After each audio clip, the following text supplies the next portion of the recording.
Well, hello everybody today. Thank you very much for joining us on this very wet, cold day in London for us, for most of us.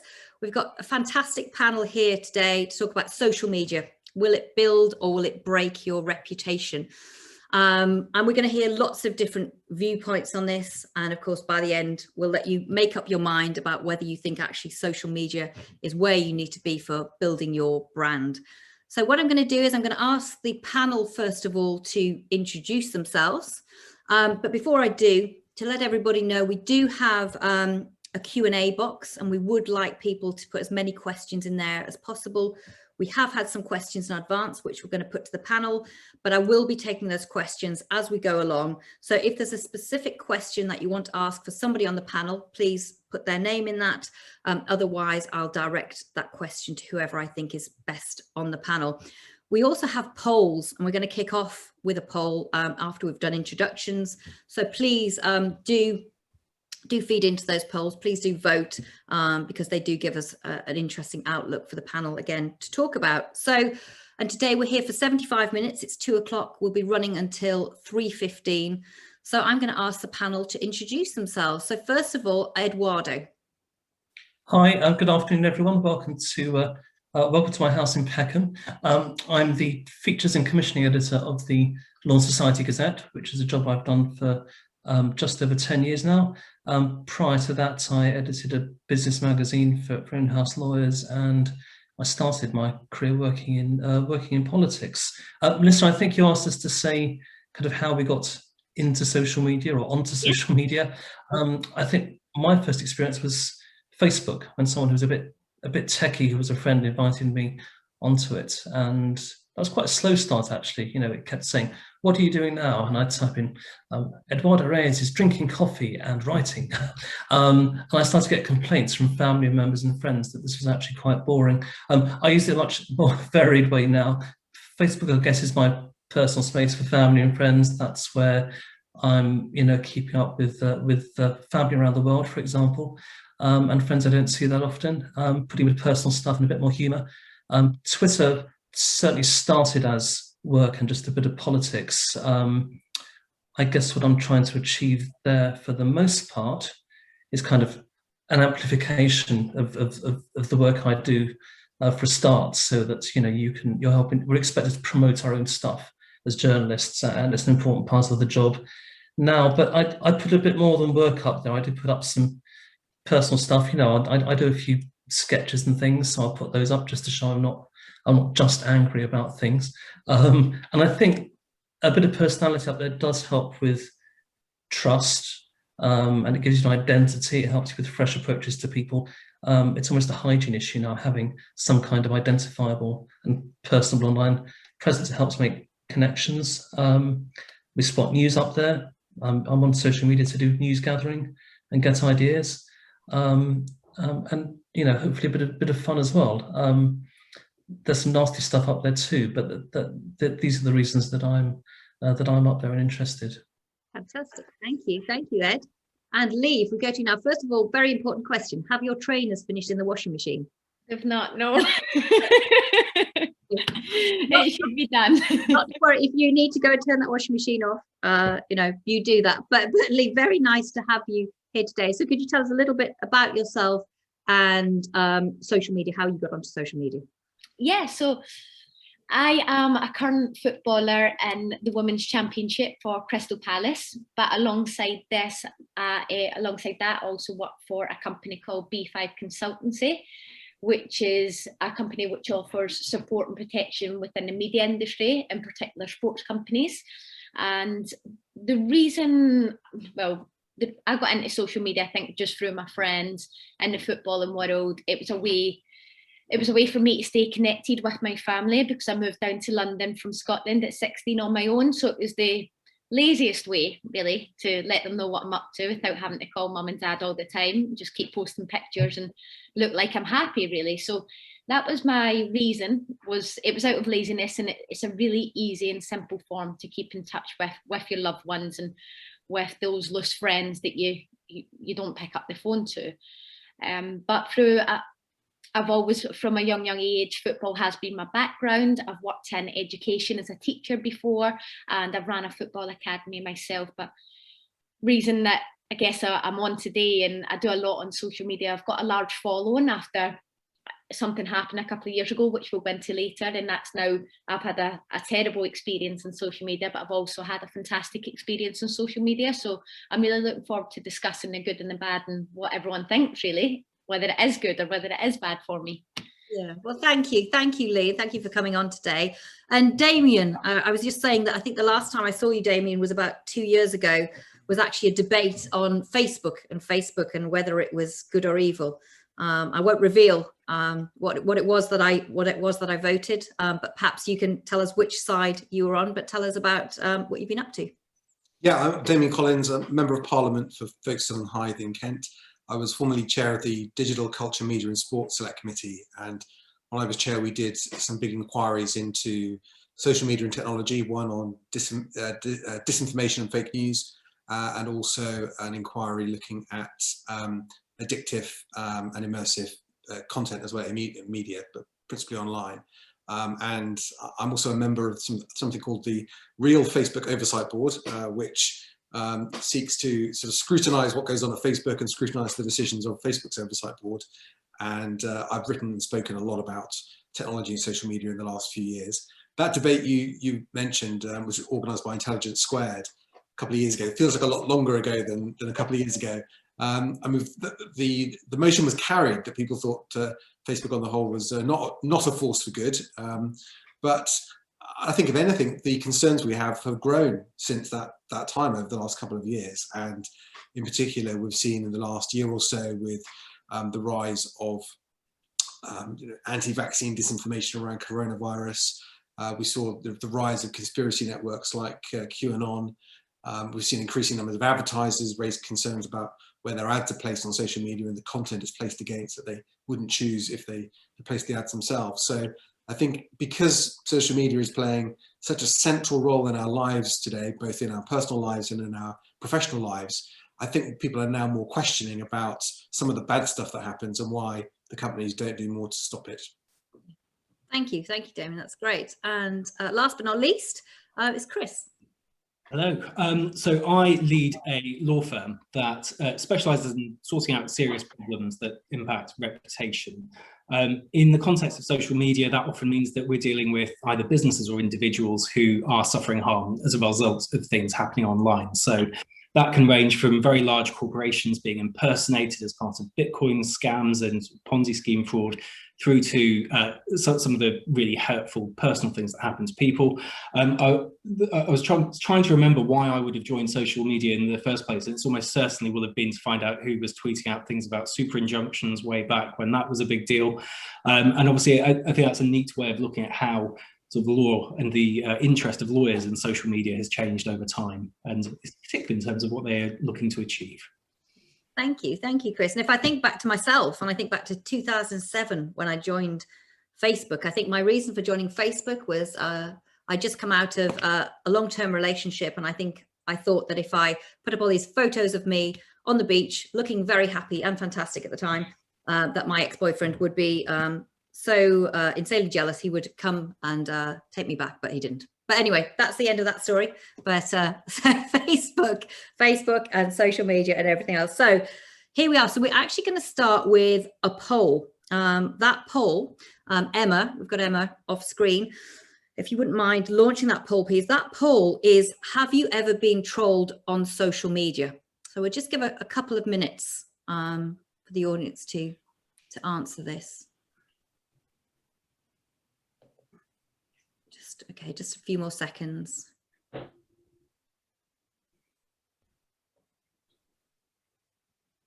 Okay, I think we've got most people there who voted. So Emma, you can end the poll there. Okay, so ever been trolled on social media? 21% yes and 79% no. So in one sense, that's very good. That's a minority who have, but that's still 20% of people. So I think we'll stop sharing now. And at this point, I think we'll go to Leigh. So Leigh, as you mentioned when you introduced yourself, you said you'd understood firsthand how social media can be a place that's perhaps not always good. And you've obviously suffered abuse on social media. Do you mind talking to us about that and what happened and how you've dealt with that? Yeah. So a couple of years ago now, I happened to be very unfortunate and I became the victim of an iCloud hack, something which is called revenge porn. And my content, videos and pictures were stolen from my iCloud from when I was 18 years old. I'm now 25, so they were a long, long time ago. And 5 years later, I got notified that they were circulating on adult websites, WhatsApp groups, worldwide. It hit the national newspapers. So that was a horrific experience in itself. And initially I came off social media. I deactivated it initially because I just didn't want to, I didn't want anyone to be able to access me whilst I tried to deal with it. But I did come back on it. And when I came back on it, I put out a statement and I got nothing but support, which is absolutely amazing. I think I had about 750 comments or something on it, and there was not one negative comment. And that is the amazing thing about social media. But what I've now found is when you're suffering, people seem to be really nice to you. But when you look really happy and you look like you're moving on and forward with your life, that's when I then get day-to-day trolling. And this trolling will be using the most explicit words about what they think of me, what they would like to do to me, images of their private areas, videos of them doing things to themselves over me, and just pure abuse on me, my body. My family must be ashamed of me. And that is now, it's becoming more and more and more over the last 6 months since I spoke out about it. And that'll be via direct messages, comments on my pictures, and people will even comment back to my friends, trying to ask them if they've seen this, if they would like the link. And that is just day-to-day life for me now. So it is horrendous. That is the worst part about social media, and I'm extremely envious of that 69% or 61% that haven't been trolled, because it's horrific. But I'm really glad that it's not the opposite way around. So although there's still 20% of people that have, I'm just so fortunate that it's not the opposite way around, because the world I live in, I would assume that it's 60% of people that are trolled, because I don't know any different. So to me, it's completely normal now. Yeah, and I mean, gosh, that's absolutely horrifically, and you're immensely brave. You're an admirable young woman to have dealt with this, to spoken out. And I know that you go into schools and you talk to children, particularly boys and girls, about how to better protect themselves online, but also how to act online. But was there a sense, I guess, that when this was happening, that nobody was protecting you? Oh, massively. For me, there was no protection from authorities. That's one thing. But then there was also absolutely zero protection on social media where the damage was being caused. So it was a lose-lose. If I came off social media, I still wasn't being protected. But when I was on social media, I wasn't being protected. So it's a really awful place to be in life, knowing that no matter what corner I turn or what I do, the abuse exists, sadly. Now, what I have found is in the street, people won't tend to come up to me and use horrific words or expose themselves to me, but on social media they will. So I do get comments on a night out, but it seems to be a lot better sentences, if that is even a thing. But online, it's horrific, and that's why now I feel so passionate about going into schools, colleges and football clubs to educate people, which is my main role at the company, is raising awareness, because I work with two amazing guys that know a lot more about the background of it and what should be happening and what isn't happening, whereas I'm coming in to raise awareness from my own personal experiences and try to get the kids to just secure themselves and make sure that they are not going to be me, they're not going to follow my footsteps, and try and put those prevention measures in place so that they don't ever need to go through what I've gone through. Now, had I not gone through what I did with the revenge porn, I still know I would be getting some level of trolling, because I'm a female and I play football, and footballers seem to get it no matter what you do. If you're a boy, girl, male, female, black or white, we get trolled, because you can never win in this industry on social media. Yeah, I mean, it's absolutely horrific, and I think it's something that we, should talk about today, is that, what protection should there be out there? What should the social networks be doing? And I know, Damian, when you, in your introduction, you said, particularly with Facebook, you're on the oversight board. Do you have any comments? Is there anything that you think that should be done further to protect people like Leigh? Or, I know we talked about sports people generally as well being attacked, and we had obviously the blackout two weeks ago. So what would you say to somebody like Leigh about what you think should happen to better protect her? Oh, you're on mute, sorry. Leigh's story is terrible. And the sad thing is that many young women face that problem, are put in that position without their knowledge, without their consent. And that's bad that happened. There's a person out there who was responsible for making that happen. The question then is, when we know that's happened, what is done about it? What is done to remove that content? How effectively is that removed? How quickly do the companies respond? And this is the issue, I think, where time and again we feel that they fall a long way short of what they should be doing. Whether it is something really serious like revenge porn, or whether it is racist abuse directed at people because of their sexual identity, because of their religious beliefs. And we can't just say, oh, well, this is all about people's freedom of speech, people's right of expression.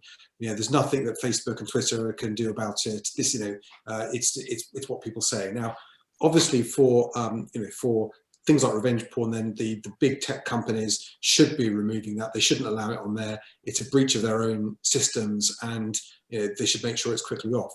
The problem is that it will exist elsewhere on the web, and they've got to be vigilant that people aren't sharing links on mainstream social media to content that's hosted elsewhere. I think we've reached a point where we can't just say that we take the word of the big tech companies that they're doing all they can. I think what we need to move to now is a situation where they are required. They become liable if they don't act against harmful content and content like this. And the new legislation that was published this week in draft form, will be introduced to Parliament later in the year, is about that. The online safety bill is there to say there are liabilities and duties of care that tech companies have to their users, and they should intervene more, and they should act to stop the spread of this content. And it's two things that they should do. There's a question of whether it should be there at all, whether it should be removed. The second thing is the amplification of that content. Are they allowing their systems, or even themselves using their own systems, to boost content that's causing harm to other people, to amplify hate and other hurtful images? Because these sites are designed to hold people's attention. If they think hate will hold your attention, they will direct you to hate and extremism and other forms of vile content. And I think that has got to end, and we've got to make the companies responsible for that. So the online safety bill will create those responsibilities, and an independent regulator that's got the power to do something that at the moment no one has got the power to do, which is get information from within a social media company to say, okay, well, I want you to show me what you've done to remove this content that you know about, what it is, and you think. In Leigh's situation, these tech companies, they use facial recognition technology. They use all sorts of things to identify content on their platforms. They do it to help make money out of that content, but they could also use that same tech to remove it as well. And that's where we've got to. But I sort of feel from the work I've done that we can't leave this to them. There have to be legal requirements for them to act. And Ed, I can see you've got your hand raised. Yeah, I guess a few things occurred to me. I think 21% of this audience, given they're probably, quite a professional audience, they're not pushing themselves out there in the same way as a politician or a footballer. I think that's pretty high, actually. I think that's a truly alarming figure. I think when we think about regulation, I used to kind of assume that it was too much like whack-a-mole. They get rid of one person, they set up a new account, and they just kind of reappear. But the technical side of what they do with their websites, the social media platforms, has far more capability than that. It's not just someone sat in a room noticing they've got a complaint and then going to it, and then the person pops up again. They are publishers. I'm quite clear about that. Probably the most day-to-day abuse that I see around what I work on is the comment boxes below the line on stories that we publish on the Law Society Gazette, believe it or not. Truly abusive stuff, and they'll really kind of go for the journalists, they'll question their integrity, and there's certain topics on which they just kind of get going. Anything to do with, I write a bit about sexual harassment in the law, being personally quite anti-sexual harassment, and the abuse that comes against any kind of article highlighting this is massive. The same with equality and diversity issues, race, whatever, and it's the same areas, and that's a kind of professional audience. And then what do? We delete the comments which breach our terms, and then you get emails complaining about their freedom of speech and why are we doing this? And at the end of the day, we are the publishers of this thing, and if you can't keep it decent, then off you go. I think the conclusion must be that that the social media platforms just prioritize traffic and make the rest just kind of sound a bit more difficult than it is to police. Just briefly, over on LinkedIn, which we haven't mentioned yet, but I never really got LinkedIn to begin with. This was like Facebook without pictures of your dinner, but people have started putting pictures of their dinner on there. But you can see who everyone is, and you get some really decent, interesting discussions on exactly those topics, and where people, if they kind of offend, other people kind of point it out, you see the row back, and it becomes kind of self-regulating with that identity there. So, at least in a kind of the context of a democracy, which has social media platforms, that's a very interesting thing which happens when you really have to stand by what you're saying and think about how you will be perceived for saying it. And out of interest, Leigh, which platforms were the worst really for the trial? Was it Twitter? Was it Instagram? Was it others? Twitter. I'm going to go for Twitter because it was really difficult for, well, some of the stuff still exists there. I don't control I can't delete things on Twitter. So if I see a comment with my name on it, so someone just says Leigh, Nicol, X, Y, and Z, I can't get that removed. And more often than not, Twitter come back and said it doesn't breach their violation rules or whatever. Not. I don't actually think I've had anything removed from there. Not in my first attempt, but on Instagram, I can delete them because as soon as someone puts something on my platform, I'm able just to remove it. So although the damage is still the same in terms of me having to read it and I'm aware of it, at least on Instagram, I can control what everyone else on my platform sees. But Twitter, I can't. As soon as they put it out there, I have got no control over that and I can't get it down. So that's the really difficult part. So they're both as bad as each other, but Twitter, that's got a digital footprint that I can't get rid of, whereas on Instagram, I can control it. People don't tend to post things on their own page about me. They just post it on my page or my DMs about me. But on Twitter, they tend to post it on their own platforms about another individual. Thank you, Leigh. And Chris, if I can come to you, because I know I've heard you say publicly many times that if these social networks spent as much, let me see if I've got it. I have it on a t-shirt if it's any help. In fact, why don't you say it, Chris? If social networks innovated as enthusiastically to stop online harms as they do to keep eyes on screen, this would all have been solved a long time ago. Yeah. The mantra, which I think sums up quite neatly. And I think it goes to what Damian said, and I think exactly the drivers there. And I think sometimes you hold out hope, and I think we've all sort of extended a degree of credulity around the social networks for a long time, that given the opportunity, given their turn into profitability, then they would reach a point where they decided they were going to do responsible things, and they would actually decide that they want to put things in place to make it a safer environment for people. The reality is they haven't done that, and that means they need to be incentivized by other means, which is where the idea of legislation comes in and where things like that come in. I mean, what Leigh's spoken about, part of the problem with the social networks is they all come from this, there were all sorts of, the American technology laws that spawned these companies. They were designed to protect startup tech companies from litigation from big rights owners. So effectively, there's a protection for them as platforms rather than publishers in the US that kind of influences their mindset everywhere they operate in the world, which is why they don't take the concerns as seriously as we would like them to. And what Leigh says about not being willing to take action, coming up with these policies saying things that obviously are harmful, obviously are damaging, don't breach the policy. But then on the other side, we have laws in this country that can be used against individuals who post content. There is protection from harassment, there's Communications Act and offences under that, but there isn't the resource for doing anything about it, and it's a matter of scale. So I think all of the problems with the law around social media come down to the fact that effectively we're kind of taking a massive patchwork of things that have existed historically and trying to apply them to something that nobody could have conceived of at the time those laws came in. And so I think that kind of approach of actually looking at what are the harms, what do you want to present, and what can we do to create the incentives that they will create innovation, as you say, to recognise images of certain people or certain types of images, or for example that posting content about investing in Bitcoin via some ridiculous pyramid type scheme, there's not going to be a neutral reason for that content to exist. So why don't they be incentivized to do something to prevent it?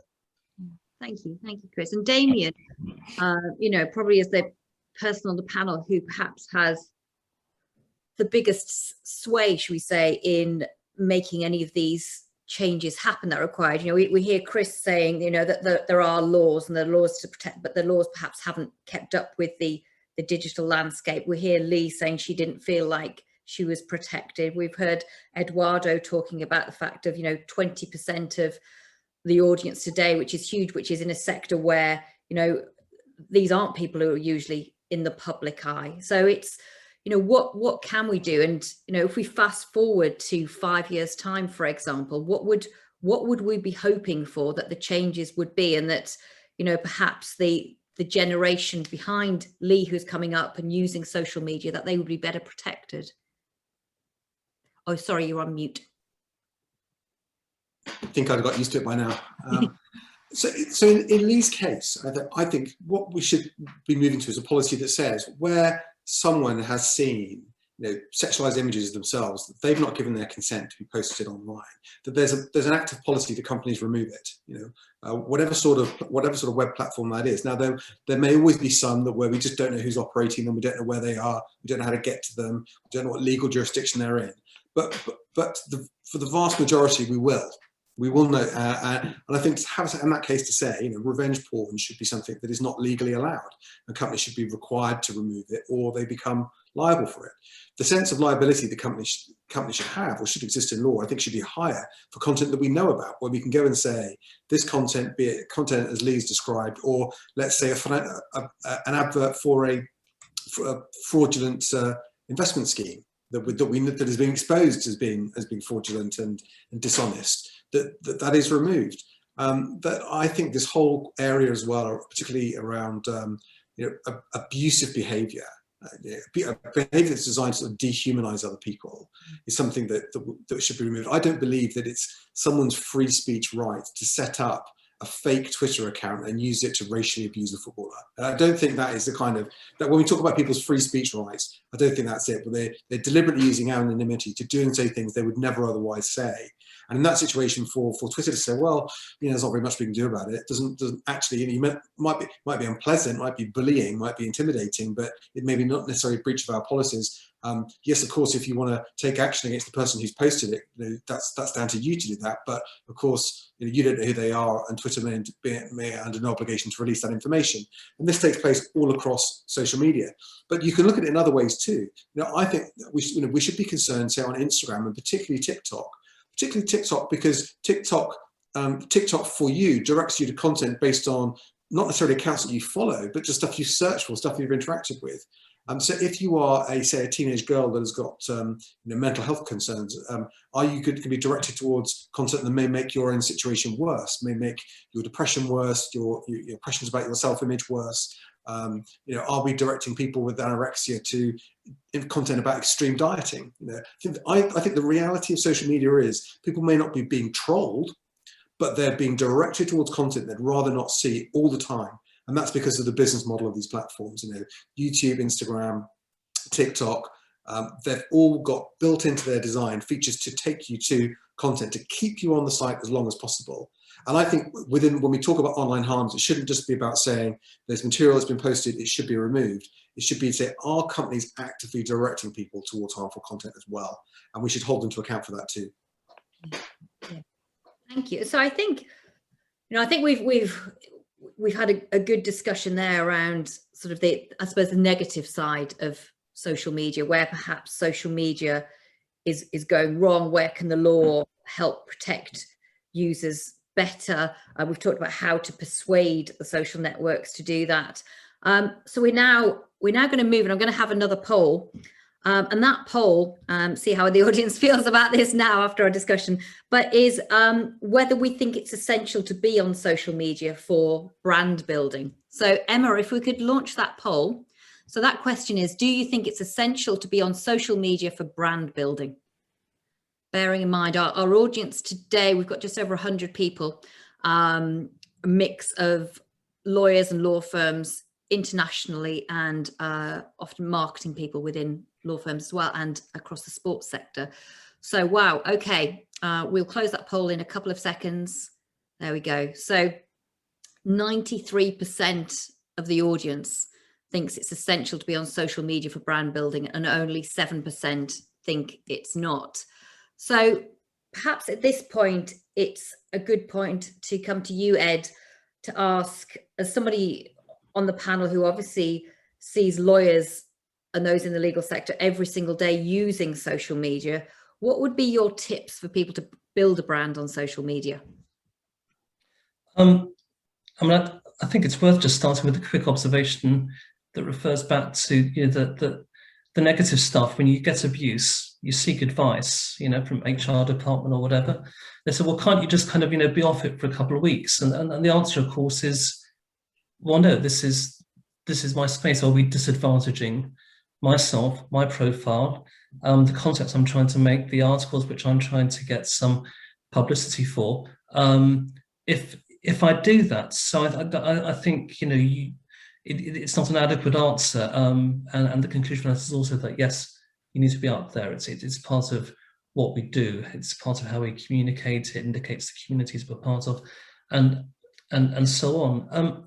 I think you need to know why you're up there. You know, I spoke a bit earlier about amplification being part of it for me, and to make contacts and so on. I think the kind of content you're putting up there flows backwards from that. I think you need to know who your community is, and that helps you say interesting things. So I know there's a rural law firm which worked out that actually very few of its clients or target clients were vegetarians. So whereas some law firms would sort of stay off saying things that, you know, pro-meat, pro-animal farming and so on, as a sensitive subject, and they'd be terrified of being trolled by vegans, actually thought, well, look, think about who we're actually aiming for here. You know, our target audience are farmers. So once you decide who your audience is, I think then you get to be, you know, a bit more interesting, and that's when you also start to get engagement, followers, you know, and so on there. I think you need to be authentic, part of the same thing, I guess. But people can spot a fraud. They can spot people who are just, you know, a little bit too guarded. You know, you need to take a stand with, you know, something, say what you actually like. Otherwise, why are people following you? So there's a decision to be made there as well. Be generous. That's the other thing. Not just in terms of not being a git to people like Leigh, Damian, me, Chris on social media, but, you know, share other people's stuff, you know, give them likes, you know, boost them. If you've read something you've liked that they've done, then, you know, say so. Promote charities that other people are kind of, you know, really pushing. So that generosity is important too. The other thing is, given the brevity that you need to apply to something like Twitter, do be sure of what you're saying. You know, if you're going to share an article, actually read the article. It encourages you to do that now, but don't just take someone else's word for it, because, you know, if you're saying things which are true, then ideally it's like a really detailed sketch where you've had to rub out the lines, having left a few pen lines in. You know, if I know I've done that original sketch, and that what I say is, you know, something which stands up, but I think a lot of people just shoot from the hip. You know, they decide to criticize you without even, you know, trying to work out, you know, who you are, or why you might have said something, or what you might know about a subject. So yeah, there's an element of caution there. Could I ask this is something. Different platforms, Ed. Could I ask about, because we do a lot of training in social media, and what we found in the last 6 months, I would say, or a bit longer, is that actually firms are only requesting training around LinkedIn. So they're saying that actually they're not really encouraging their teams to be on Twitter. They're not discouraging them, but they're not encouraging them. And I think they're feeling, we talked about it before about LinkedIn, that LinkedIn has a very different feel to it, and people can have debates on LinkedIn, which are actually quite healthy, and people can disagree with people, but it's done in a much more polite way. Whereas the platform of Twitter, we always usually describe it as a completely different beast. So, you know, again, taking that crystal ball, and, you know, Leigh before said that the majority of her abuse had been on Twitter. And I think you'd probably, if you asked the people who said 20% have been trolled, I'm pretty sure a large amount of that would have been Twitter. So perhaps the question is, and of course today our audience is predominantly lawyers, is, you know, do we think that lawyers will still be on Twitter in 5 years' time? I think it depends on what their client base is, to be honest. So reasons that I'm on Twitter and might interact with it is that it's quite a political place, and I think, you know, anyone who's politically minded is watching what's happening on Twitter and expecting to communicate with people via that. It's also a bit of a community for the kind of, you know, special needs rights, which you and I know, you know, something about, and it's a place where those get, you know, amplified. And I think it's important for specific areas, you know, like that. With LinkedIn, yeah, I think it's really interesting. It's people are sharing more personal stuff on LinkedIn than they used to. I've really noticed that. It does, though, still feel a bit depressing when you get wished happy birthday on LinkedIn and you feel self-loathing for even checking it, having seen that you're being, you know, wished happy birthday. It doesn't feel like it's kind of quite there yet as a kind of safe space for your life, you know, kind of in the round. But yeah, you know, professionally really important. I've been amazed by the traction it gets, because it still looks like quite an old-fashioned site, you know, and a bit basic. But clearly the fact it's got critical mass as a safe space for people in this area certainly has been a good thing. And we had a question from the audience, which was actually around, it was actually initially for Leigh, but I think that we could actually ask this question to the rest of the panel as well. And that question was, you know, should individual footballers be asked to build their own brands, or should it just be the football club? And I think that can come across the legal sector. You know, should we be asking individual lawyers and those within law firms to build their brands, or should it just be the firms? And again, within politics. So I'd love to hear from Damian what he thinks about politicians growing their brands on social media, perhaps what lawyers could learn from that. I'd love to hear from Chris about, you know, there's individual brands and whether he thinks actually that's a good thing, and whether actually are you getting quite a lot of clients coming through the door, Chris, who actually something has happened on social media and you're telling them all to steer clear. And then Leigh, perhaps what advice you would give to lawyers and the legal sector from what you've seen of individual sports people building their brands. So perhaps Damian, if I could come to you first. I think, sorry. Oh, sorry, you're on mute. Keeps, Sorry. Okay, on and off. I think for politicians, there are different uses of social media, different channels for it.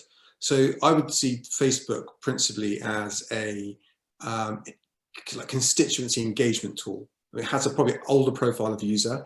If you look at the way that communities organise around events now, if there's a kind of a local cause or an issue that people are concerned about or want to get a conversation going about it, Facebook would probably be the main social media they'll use to do that.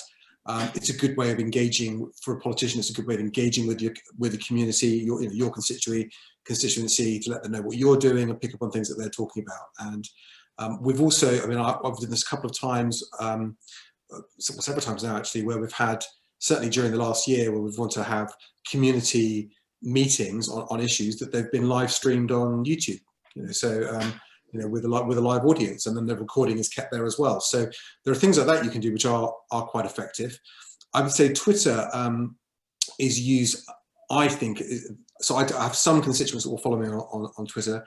Principally, if people contact me through social media, they'll do so through, I would say, Facebook. But I think Twitter's become certainly a sort of a media tool in politics, you know, where it principally engages you with people that are actively involved in a particular issue that you're talking about. So that could be journalists, it could be advocacy groups, it could be, you know, trade groups, or depending on what that issue is.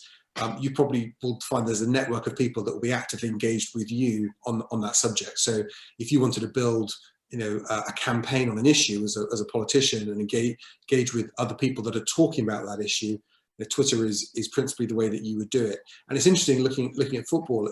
I think if you say look at Marcus Rashford, I would say that's principally how he uses Twitter. Probably, you know, for engaging with football fans, probably Instagram and YouTube are going to be more mainstream channels where people that are interested in football will go. But he uses Twitter. It will talk about obviously other things on Twitter, but he's used that as an issues campaigning platform. So I think depending on what your audience is, what your role is, I think you probably use different forms of social media in different ways. I mean, it's not, I don't think politics has brilliantly translated to TikTok. Some people have experimented with it, but I don't think that format is going to be a winner. Yeah, I think TikTok, I think I think I'll say it. I think I'm absolutely delighted that not many lawyers have taken it up yet. I think I'll stand by that. Ask me again in 5 years' time, but at the moment I'm pretty pleased that my timeline isn't filled with lawyer TikToks. But Chris, what do you think then about sort of, you know, lawyers building these individual brands? We've just heard that the vast majority believe that it's necessary, that they need to build their brand and they need to be online building their brand. Is there anything that they could learn from? And let me get it right. You're a Brentford fan. I am. Good. Okay, I got it right. So, you know, what perhaps could they learn from football? What is it that footballers and personality have that perhaps the legal sector could learn from? I think they're very different beasts, because the reality is, you know, you're not going to go and buy law firm merchandise or passionately trail up to Hartlepool on a Tuesday evening to, you know, show enthusiasm for your favourite lawyer or whatever it might be. I think that the sort of it always, for me, I think, comes down to, you know, who actually matters to you and what matters to them. So I think for some areas of law and some stages of the profession, I think it could be very useful for people to build a profile for themselves, just in terms of, I think particularly where people, the areas where I think it's most effective on wider use platforms rather than the sort of professional platforms like LinkedIn, are things like where people are campaigning for change, when people are bringing a difficult case, they're maybe crowdfunding, that type of thing. And it's a very good way, I think, for lawyers who do that kind of activism type work to build connections with people who believe in the causes that they've got a mutual interest in. I think also you could see in terms of, you know, if you have a particularly regional focus and regional communities that you're interested in, again, it's a good networking tool for getting in front of prospective clients of firms with that profile. From my standpoint, it's not, we don't originate business through social media, and if you'd seen my Twitter feed, that might give some indications as to why, but it's not part of who we are, but it is also a little bit of a validation. So, you know, while my social media isn't for professional purposes, I know also that it will rank if people look and check that I am a real person with a real existence. And I think sometimes from a professional point of view, I deal with people whose lives are quite often in turmoil, or their business is in turmoil. And it's actually nice for them to accept that they are dealing with another human being who also goes through the banalities of daily life. So on that side, it's useful. I think also, I think one of the primary uses is, and I mean, this is going to sound a horribly cynical thing to say, but if you're ever recruiting for someone to work in the legal sector and they're sort of advocating their business development capabilities, you do look them up on LinkedIn. And if they don't have 500 connections, you do start questioning whether they really have been out networking, actually do that much on that side of it. And putting you on the spot here, Chris, then asking you a difficult question, or perhaps not. As a reputation lawyer, would you suggest that people should be on social media then professionally to build their brand? Or is it too much of a risk? It depends what you do. I don't think it depends what you do for a living and what you intend to do on social media. I mean, I can certainly think of, so you can see some tweets usually clustered around a Friday evening around 11 p.m. from some of the lawyers on Twitter that you think aren't necessarily the most sensible things for them to be putting out there. But I think that goes for anyone as part of society. I think it is that sort of reminder. I mean, we talk a bit about responsibility of social networks, and part of that comes down to the difficulty they have with imposing responsibility on the users of their sites. And I think if, as a professional across any industry, be it football, and I think Leigh can, I'm sure, talk about some of the horror stories that she and her colleagues come across when they're looking at some of the profiles of individuals, especially when they're moving from a sort of a very small club to a larger club with higher scrutiny. I think it can be a bit of a hostage to fortune if you create those kind of risks for yourself with things that people wouldn't expect to see. I think certain areas it's useful to do, and it can build a profile that helps you. I think for the rest of us, it's just don't do anything stupid that causes you harm in the sense of offending people or causing criticism for the business. Yeah, thank you. And Leigh, I'm just checking the questions because we've got a few coming through. Okay, I think we'll hold that a second, but I'll just ask you, Leigh, very quickly. So obviously you've talked about the negative side of social media, but you've also talked about the fact that then you were able to use social media as a positive, particularly around mental health and getting support and building that brand. And of course, now you're, as well as being a footballer, you're also working within the legal industry as well. So, what advice would you give to those in the legal sector who have answered yes to it being important to building a brand on social media? Would you advise that it's building more personality? What would you suggest? I think Eduardo already kind of touched on it, but I think there's nothing better than being authentic online. From my point of view, I want to see human, like that human behind the screen. I don't want to see what you're expected to post because that's what you're being told. And I think it's really important that you do see the personality. We do see that side to you that's not behind the screen and not very formal. And we see a little insight into your life. And it's only going to be the highlights, because that's what social media really is. It's the highlights. It's the good stuff that people post. But that's what I love. I love when I go on someone's social media and I see, oh, look at their house, or they're good at cooking, or they're funny. Like, it could just be like a 10-second clip. It could be a picture. I think it's really important that there's a line, no, that you don't give too much insight to your life, and you should be able to have an opinion, but without causing a mass debate that could be held against you. And that's where, back to freedom of speech, I don't feel like I've got freedom of speech online. I need to really think about everything that I'm posting. And if I think for 1 minute that there's going to be a lot of people that come back and disagree with me, I won't say it, because it's really not worth it. But it's really important that things that I really believe in, such as, I don't know, racism, I will have an opinion on that, because that is something that I feel really strongly about, and people shouldn't have to go through that. So I think it's really important that you support and you show what you believe in, and a little bit of an insight to your life, but not too much to cause a mass debate that's going to come back and kind of haunt you a little bit further down the line. Or if you go from one forum to another massive forum, then people looking at it comes back to bite you in 5 years' time. But yeah, just be you to a certain degree. It's really, really important that. I don't like looking online and just seeing this formal image and you've not got personality, because there's enough of those people there. That doesn't make you exciting. That won't build your following. And especially in the football industry, like, I hate looking at those footballers that just post ads all the time and gifted all the time, because I'm like, well, you're using your platform just to make money, but I don't get to see an insight into how you got to that point where you are, what it feels like day to day. You get abuse about your performance at the weekend. So let's show us a bit of how hard you're working during the week and how difficult it can be, and getting up at 6 o'clock in the morning. And that's what I love, even lawyers, is they don't sleep. Any of them that I know, they don't sleep at all. I don't know how they manage their family life, those that have got kids. I don't know how they cook food. It's a different world to me, and I would love to see a bit about that. And like, get up at 6 o'clock in the morning. You need to have a really supportive family around you as a lawyer, I think, to have an actual family. Otherwise, you're missing in action, I think. And I'd love to see that a little bit online.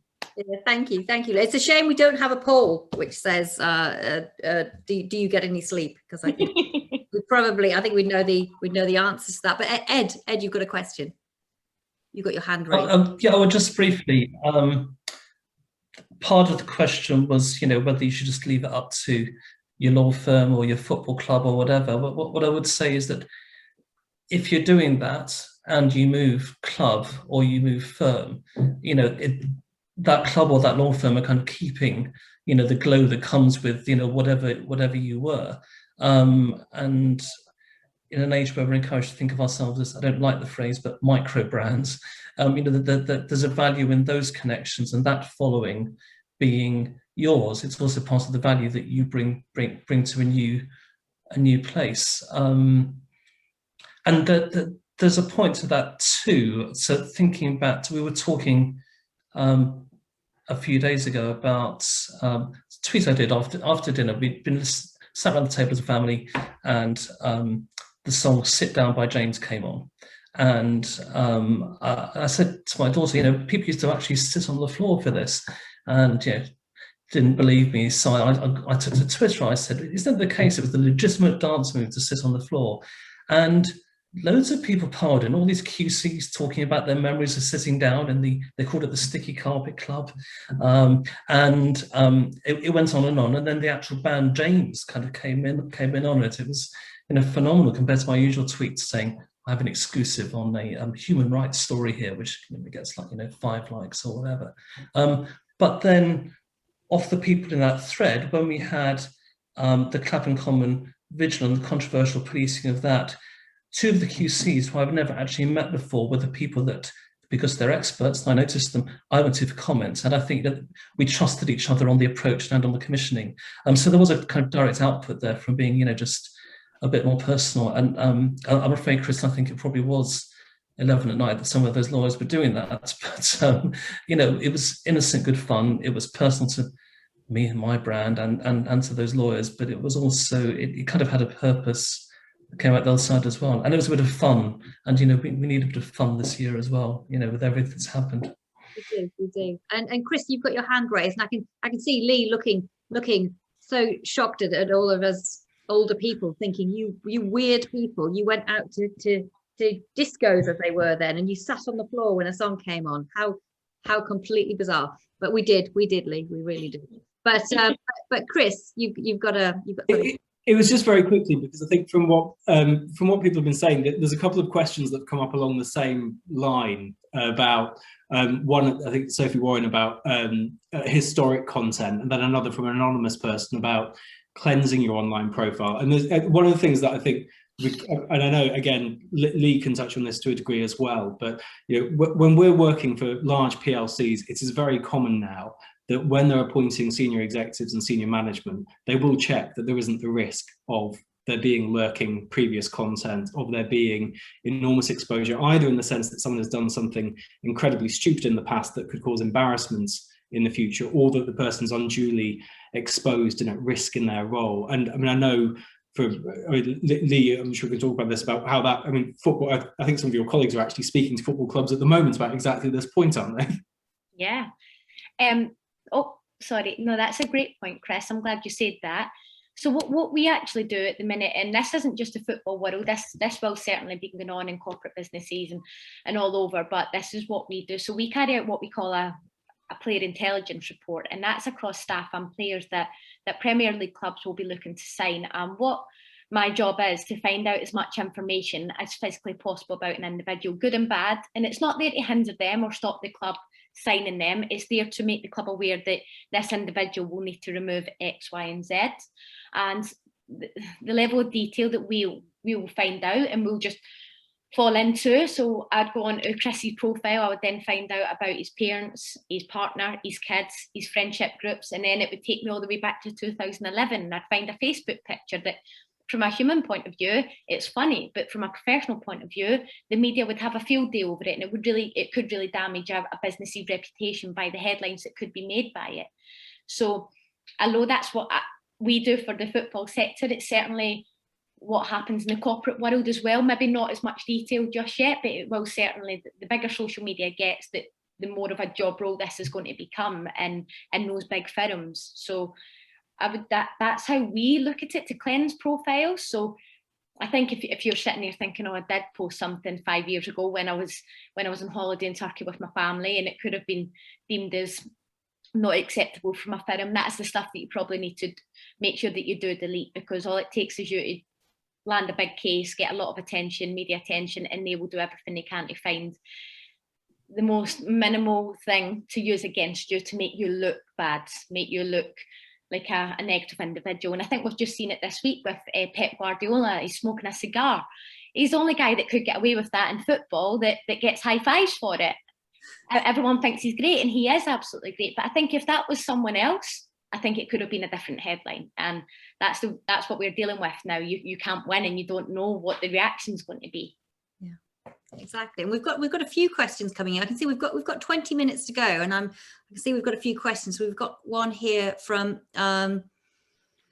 Nick. Do you find that managing your personal or law firm social media takes a lot of time and focus? Should even small firms consider paying for this to be done professionally, or does that lose the first person spontaneity and feel? Obviously, that wasn't a planted question, but if you do need, no, I'm kidding. I think, I mean, it comes back to, we've all said it, with this word's come out from everyone, is authenticity.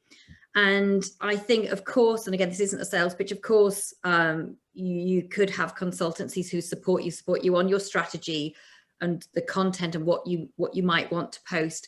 But actually, you'll find that real engagement really only comes from the authenticity of being the individual who's posting it. So as an example, you know, for me, and it was nothing at all to do with work, but I tweeted a couple of months ago about some issues that I'm having because I'm trying to get my child an education and healthcare plan. And it's a nightmare. And in the special education needs world, you know, there's a lot of people on Twitter, and I put that up and said, you know, I was heading off to mediation to try and get this. And I got so much support, and I got people tweeting me, I got people sending me direct messages offering help. Now, that was me being vulnerable, that was me being authentic, that was nothing at all to do with me building the brand of the company or the firm that I work with. But as a brand, I am an individual, and at the end of the day, I'm me, but I have a special needs daughter, and I have lots of other things that are about me and lots of other interests. So then when we work with clients, all these clients know all these different things about me. And it's the same for all of us, that I think there's often people forget that as a personal brand, there's more to you than that professional face. Everything is you. So it's, you know, it's whether you're married or you're single, it's whether you've got children or not have children, whether you support football, you don't support football, all of those different things all become part of your brand. And on social media, you can choose to allow as much or as little of that to come through. So I think that question around the size of firm, I think, you know, particularly for small firms and for high street firms, they'll be in a lot more competition with other firms than perhaps bigger firms will be, because you're going to have your competition just at the end of the street or at the other end of the road. So I do think it's important that all size firms and individuals do try to promote that brand positively. So that was a question there. I think that might be all of our audience questions. So we had some advanced questions, and we've got an advanced question here, and this is for you, Chris. It's from a Nigerian law firm, and it's: to what extent should employers take the social media backlash of employees if such is not included in the employment manual or code? In terms of staff getting into trouble themselves. Yeah, exactly. So what extent should employers, I guess, take responsibility for that? Or is there a responsibility for employers if employees, I guess in any sector, are getting into trouble on social media? It's a strange one, because we sort of went through a wave where we had a sort of period about, I don't know, 8 to 10 years ago, where employers got very worried that they had to find ways to control how people behaved online and not bring the business into disrepute. And I think people have sort of moved through that initial kind of horror into a little bit more of a nuanced understanding of people will have lives outside of the workplace and not everything crosses over into it. You do see these, one of the sort of big challenges when dealing with social media is not overreacting to it, not seeing massive volumes and enormous trending stuff. I mean, about a couple of times a year, you'll see the story of someone sort of being absolutely destroyed for 24 hours on social media because they did something, and then it transpires they lose their job. And I think You know, from the sort of employer perspective, I think almost one of the most important things is getting the balance right between being supportive of your employees or your people, having a bit of distance and not reacting and doing the thing that looks like a quick and easy answer to it. It's always going to be fact specific in terms of whether people need protection, whether people need words of warning or whatever it might be. But I think the best thing you can do is just take a step back and don't let the volume of your sort of mentions or number of comments be the thing that determines how you deal with it. And perhaps Ed, perhaps I could come to you on that as well. You know, you must see it all the time. What do you see as sort of the things that really make you cringe on social media that you see lawyers doing and you think, oh gosh, you know, sort of that might be something you might potentially lose your job over, or why did you do that or say that? I think it's quite rare to see a lawyer do something where you think, yeah, that would lose you your job. I guess sometimes you see they can't quite let a point go, and it's believe it or not, and it's damaging to them with the way in which they kind of really go for the opponents. You know, they're patronising, they're overbearing, they tell them they don't understand, they imply they're stupid. I mean, all these things are stuff which plays to the worst side of the rep that some lawyers, you know, get. So that's probably the biggest mistake that I've seen lawyers make is actually it's a profound to severe lack of self-knowledge. It wouldn't lose you your job, but whether I would hire someone who had exhibited that, I'm not sure I would. You know, what if their client disagrees with them on something? Is this really how they comport themselves? And perhaps Damian, perhaps I can ask you then from politics point of view, whether you'd be willing to say, but what are the kind of things, or just generally sort of your usage on social media, what are the kind of things that really make you cringe and you see people have tweeted or have put things out on LinkedIn, or what are the things that you see where you think, gosh, I bet you really wish you hadn't done that? I don't know. I think in politics that, you know, most politicians, probably unlike many people in business, are routinely under scrutiny. You know, so even if it's something quite small that you're doing at a very local level, there are still people that are watching what you say. You know, there are people looking out to see whether you misspeak or say something you shouldn't have done. And so, and people in public eye, people will go back and look at things you've said in the past and take an interest in those too. So I think there is a bit of a built-in caution there. I think I agree with what other people have said though, is that it's a question of trying to, you know, ask yourself, why are you using social media? Sometimes it can be to impart information that is part of your job, be it a campaign or an issue you're working on or something important to the community. Sometimes, you know, you could just be doing it to show that you're a real person. You have an interest in things outside of politics as well. I think if you do that, you just got to make sure what you're doing is genuine. You know, that it reflects who you really are and not the image you'd like to create for yourself. Yeah. And so, I mean, do you think that sort of generally people are behaving well on social media? They're doing sort of the right thing. I know we've talked quite a lot here about sort of there being better regulation and better protection, but do you think generally people are using social media well from what you're seeing? Well, so if you're looking in the political sphere, I mean, I think most politicians, I think, are reasonably, you know, careful and sensible in the way they use social media. But, you know, there are things that we should be concerned about. You know, you can see sometimes that campaign organisations get together and they use social media to, I think, often misrepresent people and things that they've said, selectively quote and clip interviews to try to make it look like someone has done brilliantly well or terribly.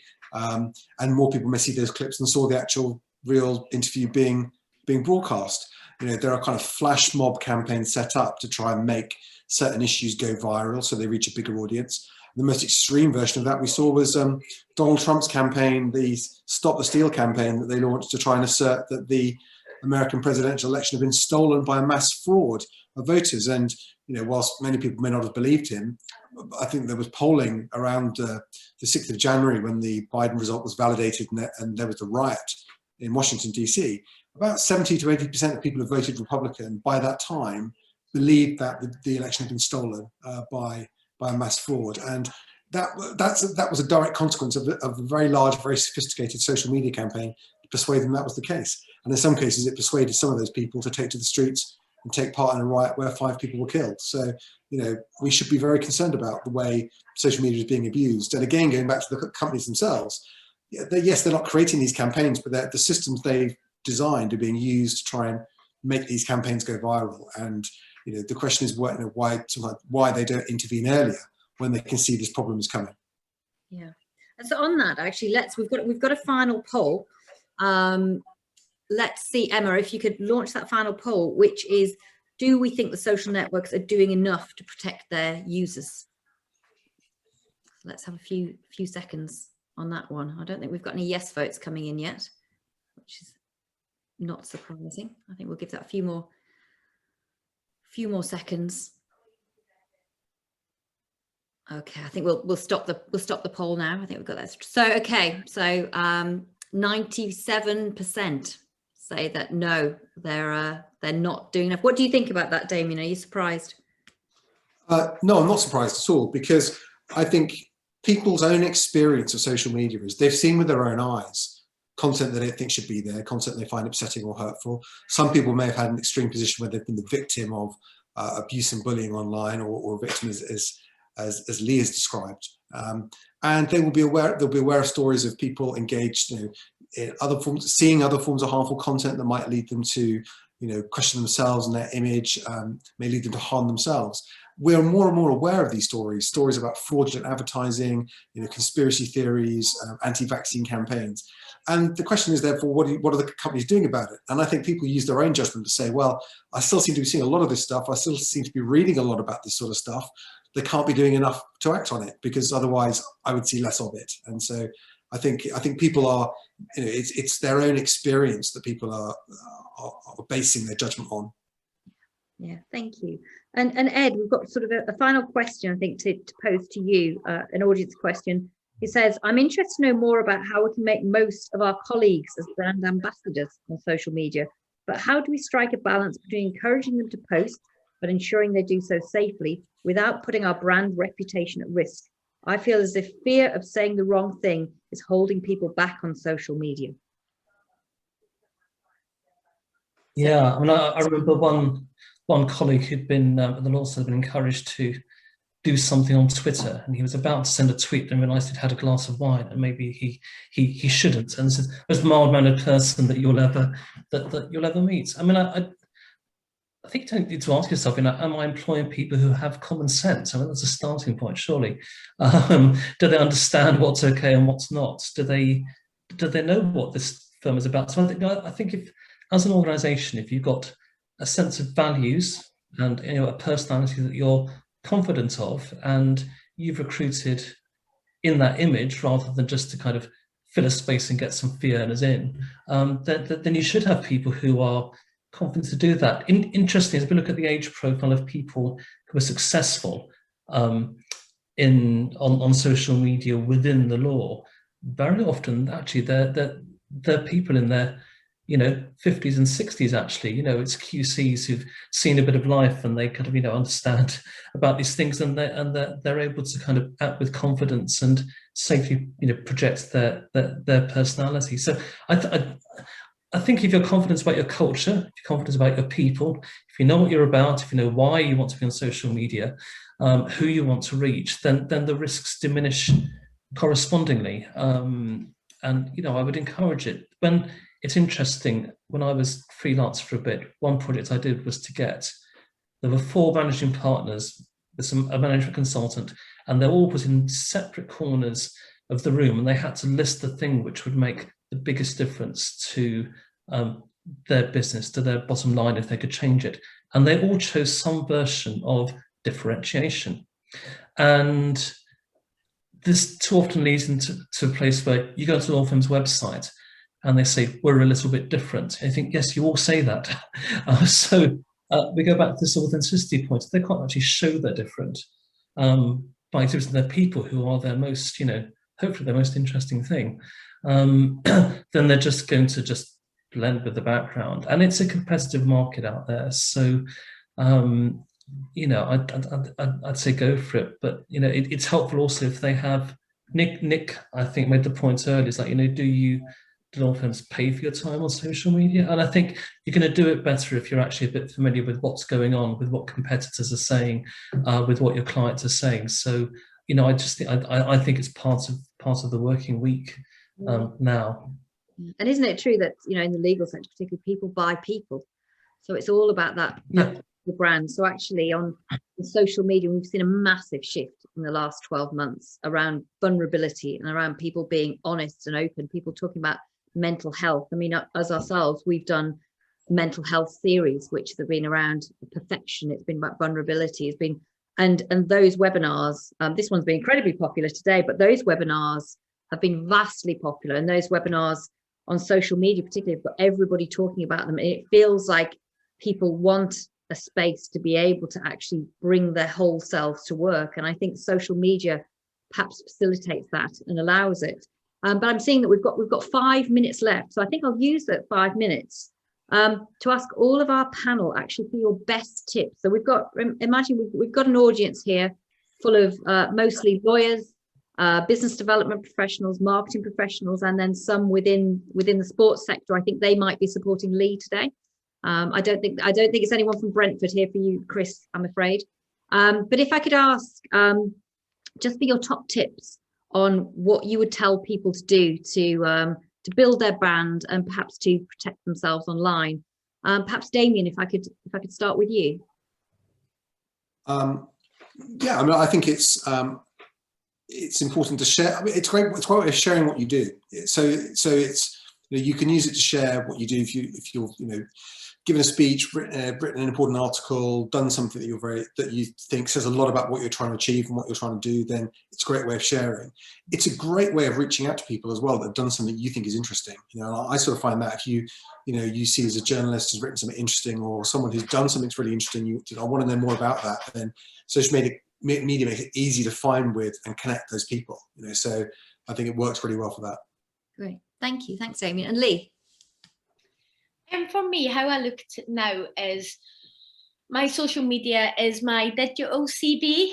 It's a lot more colourful, so it will show little clips throughout my day. If me coming back from injury, the struggles, because there's a lot of people in my profile that will come back from injury or struggle with fitness, and same with you guys that are lawyers. There'll be people that are starting off their journey, and they might be following you to hear your advice. Normal issues that's occurred and problems that you've found and obstacles, like give them a little 10-second bit of advice. And so to me, that lets me educate and help and connect with fans.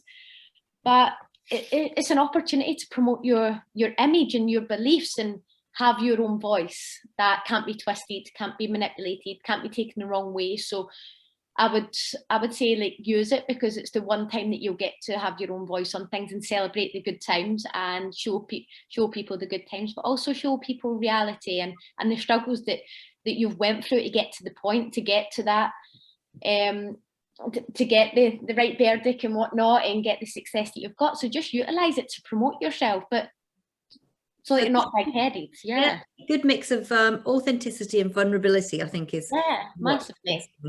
Thank you, Leigh. And Chris? There's not very much to add to that. I think you've covered it all, Leigh. I think the bottom line is, so my dog's decided now to start barking. That's always a good sign. You're doing it because you want to do it. It's got to be an enjoyable activity. You've got to get something out of it. So it's always a difficulty when you've got something which you're trying to get some benefit from, be it you're following people you're interested in, you're connected to other people you're interested in, and you've got downside risk with it. We all understand that. I think all I would ever say to people is understand how the upside relates to the downside, and don't do things that negates the benefit you get from it by creating problems for yourself.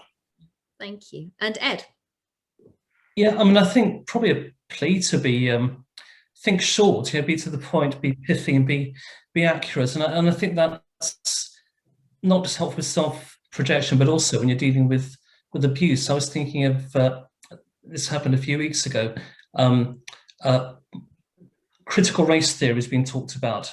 My daughter thought inaccurately, and how it's taught. I think various politicians have popped up to say something. She just went onto Twitter. She's 17 and said actually that's not what's taught. I was taught it, you know, a few months back. That's not quite right. And she got a ton of abuse, and it got quite nasty. Lots of effing and blinding and talking down, and she was quite upset by that. I went online, and I just, for the chief protagonist, I quite shortly said, is this what you do? You go looking around the internet for schoolgirls to troll and swear at, and instantly all of his, you know, posts kind of started coming down. And he said, I didn't know she was a schoolgirl. Interesting, you did. And I said, Dave, I'm her father. And at that, even people who have been discreet with abusing my daughter were posting like drop the mic gifs and so on. And, you know, we could have got into a windily wordy spat, but I think sometimes whether you're trying to put across something positive or deal with someone who's being abusive, just think short and to the point. It's what the medium's designed for too. You know, it's meant to be a microblog, not you know, Ulysses in a series of threaded tweets that we're doing. Brilliant, thank you, and thank you everybody today. So we're here, we're bang on time to finish 3:15. So I'm going to thank our panel today, Damian, Leigh, Chris and Ed. Thank you so much for coming today. Thank you to our audience. We've had a really nice big audience today, and you've all sent in lots of questions in advance and on the day. So thank you to everybody. If I can have a wave from the panel to say goodbye to everybody, and then I will cut everybody off. So thank you very much, everybody. Take care. Bye-bye.